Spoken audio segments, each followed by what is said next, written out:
you know, this abundance shit is all based upon, I was about to ask about that. the abundance shit is all based upon supposedly. I mean, I don't know if you guys have read the book. Yeah, The book no, is I got the gist. no, you didn't, because the book is actually worse than just as a piece of writing. And he says, just like the government got too scrutinizing in issuing these grants, so too does the government get too, over-regulated in building. And it's like, are you fucking kidding me? One is an anti-tax sentiment, an anti-government sentiment, right? Like those people are up there demonizing the way that taxes are being spent on whack-a-doodle, like we're looking at like the penis size of a penguin, like we're what with taxpayer money. This is a fundamentally anti-governmental, anti-tax movement that definitely involves some conservative Democrats, but also is a Republican movement. And to say that that is analogous to environmental groups and civil justice groups saying like, hey, you can't put that power plant in this low-income Black neighborhood because what the fuck, we're going to get asthma. To say these two things are the same is completely fucking blinkered. And then to also have a complete absence of a critique of capital. The vanguard will be there, sir. Speaking of abundance, and overarching narratives or messages, it seems like a certain faction of the Democratic Party has really latched onto this abundance thing as their narrative. Recently, you obviously debated Ezra Klein on the Majority Report. That debate got surprisingly spicy. He got pretty triggered at one point. I think accused you of I forget what it was, lazy analysis or something like that. And to be honest, or something like that. Yeah. And to be honest, usually I feel like when you debate people, the whole internet kind of agrees that you won. But in that case, I did see a lot of liberals giving credit to Ezra Klein and saying like, oh, Sam Seder got destroyed by Ezra Klein. Do you have any thoughts on how that debate went? Do you think that it went well? Because I thought it was a really good conversation. I thought he came off like a condescending prick for the most part, but I was surprised to see that. He did, but I also often come off as a condescending prick, so I don't hold that against people. I think there were two things. One, I feel like I did a poor job in focusing on what I wanted to focus on in the conversation. I mean, and in fairness to me, I will just say he had been on a circuit talking about that book. He had been, he had seen all the criticisms, and he knew, sort of what I was going for, which was like, I am not in a position to argue housing policy in San Francisco. I don't even think I am in a position to argue particularly well housing policy in New York City. And every time I wanted to broaden it out to where they have presented the abundance agenda as a internecine fight within the Democratic Party, as something to answer the anti-oligarchy thing, he would shift. And I wasn't particularly good and adept at making him stay in the lane that I wanted him to stay in, because at the end of the day, like, I don't know, and I don't think he does either. It's just that he had, he spent time with the material and he wrote the book. I don't think there is a simple answer for why San Francisco housing is tough to build. I don't think that there is. I think there's a lot more complicated, and after the debate, I got tons of emails from people like, I worked on the high-speed rail project, and the problem was actually not what he said, but it was this. And there was a great piece by Sam Adler-Bell the other day where it's like, he interviewed the guy from the Biden administration, and the problem with the IRA was a statute passed in the 40s or 50s, where businessmen were afraid of the New Deal, giving too much power to the government. I mean, I haven't spent enough time researching this stuff. But what I do know is that as a political matter, in terms of a message, because part of the whole argument about the abundance agenda is that it's a message to give, and it's a changing culture that is going to inspire people to vote for Democrats. And that's where I should have kept them on, because no, it's not. There's nobody who's going to like the broad message is deregulation.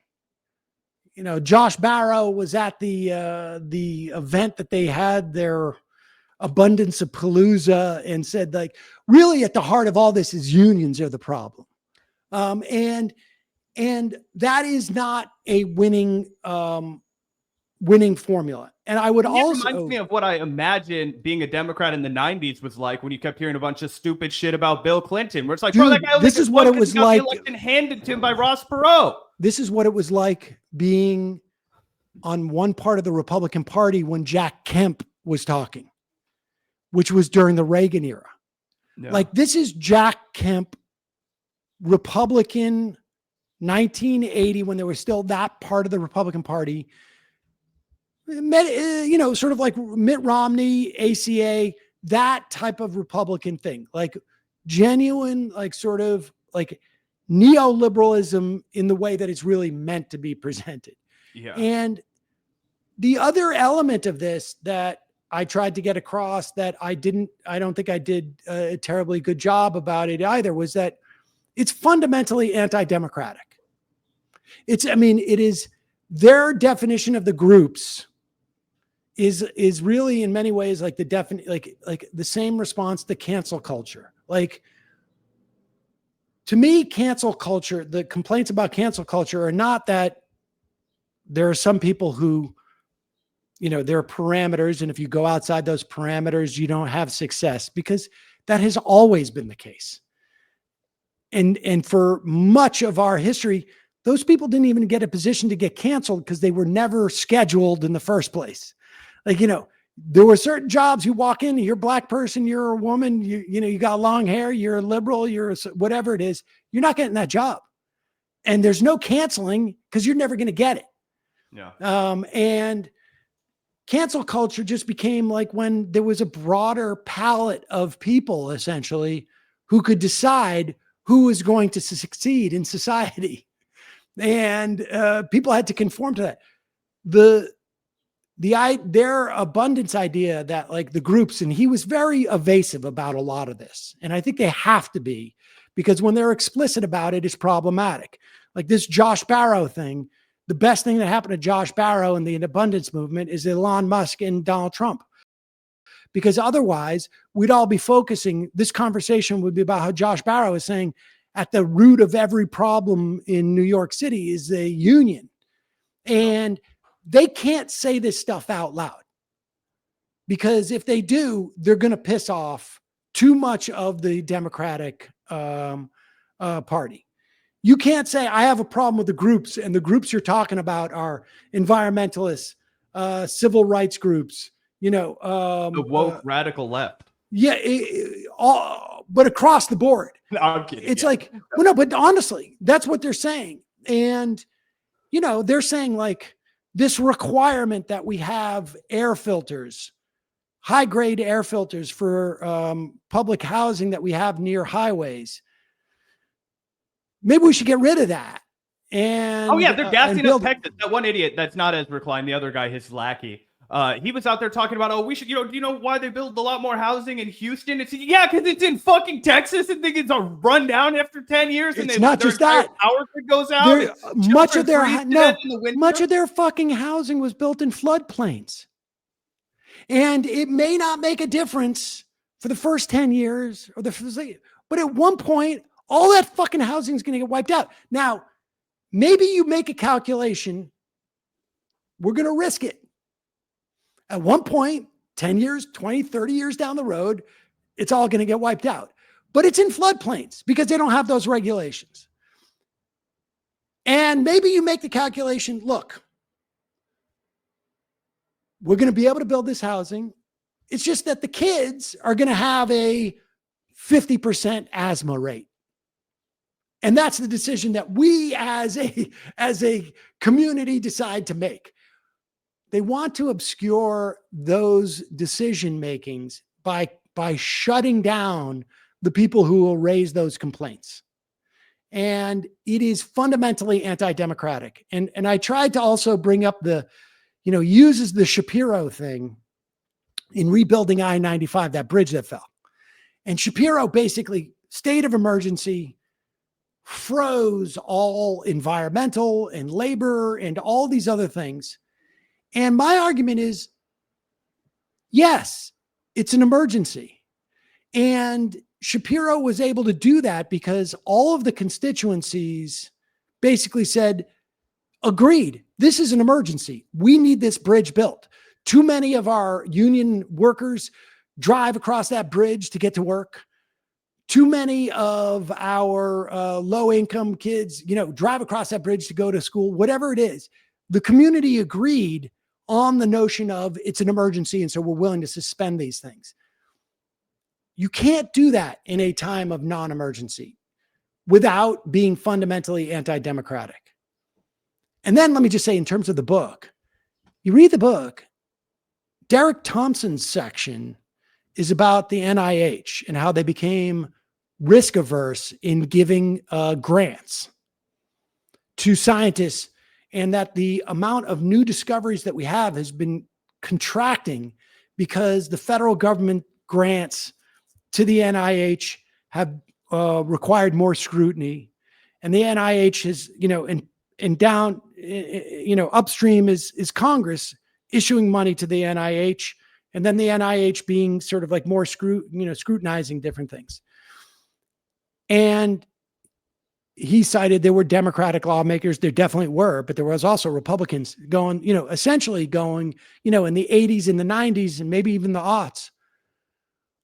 Why are we spending $1 million on analyzing the poop of owls? Where's our money going to? And he says, just like the government got too scrutinizing in issuing these grants, so too does the government get too, over-regulated in building.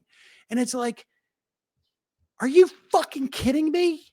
One is an anti-tax sentiment, an anti-government sentiment, right? Like those people are up there demonizing the way that taxes are being spent on wackadoodle, like we're looking at like the penis size of a penguin, like we're what with taxpayer money.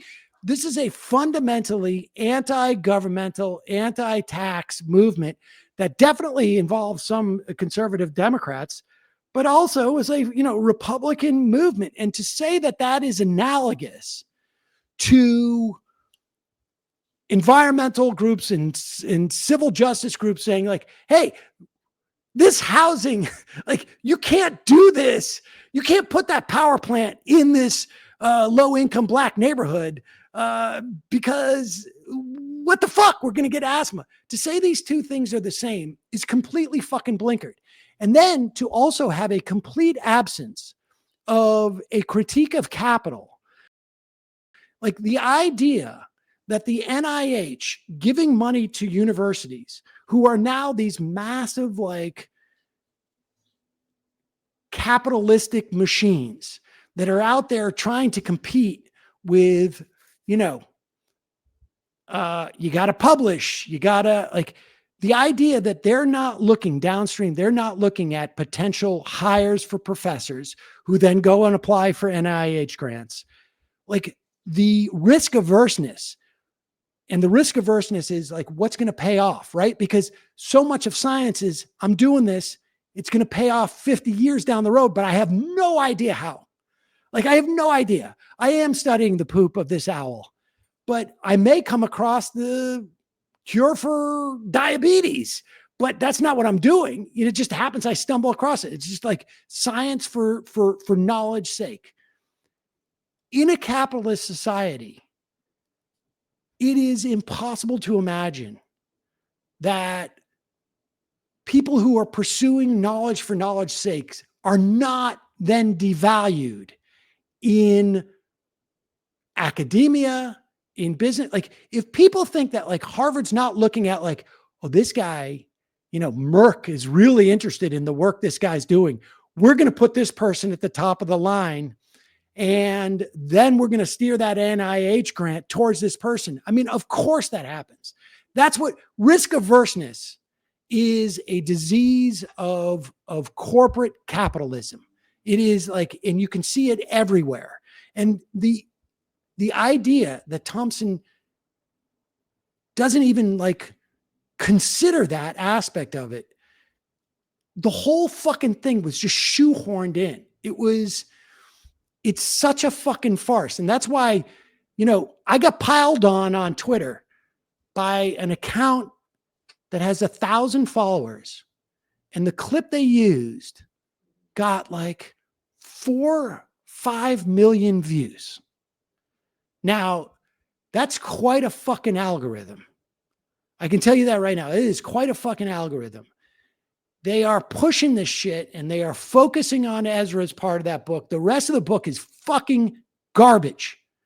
And it is completely like, look at every review. Nobody even talks about Thompson's. He did at least a third of the fucking book. I challenge you to find a fucking review that even mentions it, because it's garbage. It's garbage. And I don't know what the agenda that, or what they thought the book was going to mean when they started to write it. I think they thought that, Biden would be president and whatnot, but it has clearly been sort of like astroturfed. I don't know what else to say. Like, you've got over $120 million that is dedicated by the OpenAI philanthropy to the abundance agenda. What? The abundance movement? Like, who's the fucking person who's not paid and is wearing an abundance t-shirt? Like, honestly. That's why I'm hoping that this doesn't really catch on, when it comes time for a 2028 primary, when it comes time for the left to really go to war with these corporatists. I'm hoping that this is something that, like, New York Times op-ed readers are concerned about, but your average person doesn't really give a shit, right? They're not hopping on board the abundance train. And I hope that, honestly, the real progressives in the race, say an AOC run, someone like that, I really hope, Sam, they have that analysis, the exact analysis that you just gave, that this is fucking bullshit, that it's a psyop, and that it shouldn't be taken seriously or pandered to, because that's what I worry, that they all kind of start pandering. I think that abundance has a lot of good things to say, but I mean, you see Richard Torres is out there doing it, but right. I think, and it's really just a way for them to invite money. The everything the abundance agenda calls for in terms of housing, Zoran is promoting. And so you would think that they would be behind Zoran, and they're not. I mean, the reason why this is going to fall apart is that they cannot be honest about their agenda. They can't be. They can't. Not in the Democratic Party, and probably not in the Republican Party. And their agenda is fundamentally corporatist. So they will hide from it. Like Richie Torres, he's like, I don't blame the groups. I blame the politicians. The politicians have to have more backbone. Okay. Good luck with that. I mean, this is all like they are now in like an ALEC zone. Remember ALEC, the American Legislative Executive Council? They would create model legislation and then invite lawmakers from across the country to get together, and they would give them this legislation. And so you see this legislation like introduced in the Wisconsin State House and then in the North Carolina State House. I mean, this is what they did with the right to work legislation. If you guys aren't familiar, you should check this organization out, because they did a lot of damage during the teens. I don't know if they're around as much. I can see it functioning in that way. But like, you know, at the end of the day, like I'm okay with, I don't love regulations because they're regulations. I like regulations that help people. And so if there are regulations that are bad, okay. But the idea that this is going to take off as some type of a movement is just absurd. It's just, it's absurd, but it will be like the DLC and, you know, so-called blue dogs. It's progressives are at an ebb now relative to where we were for like 5 or 6 years, you know, in the teens. Yeah. And I just think it's, and again, this could be aspirational. I think it's inevitable that it's going to be ascended again. I just think that like there needs to be, I mean, sadly on the you know, the left and the Democrats need to have a politician that they love. But a guy like Mamdani, you know, like what a great spokesperson for progressive politics. And if he can win with this, you know, if he can win with this, it's going to be a template for not, you know, purple districts, but blue districts. And, you know, we should have all the blue districts. We should have people like this, you know, talking like this.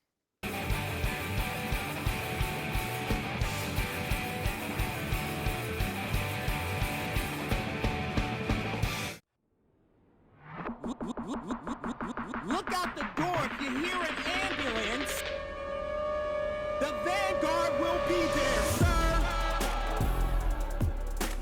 The Vanguard will be there, sir. The Vanguard will be there, sir. The Vanguard will be there. Be there.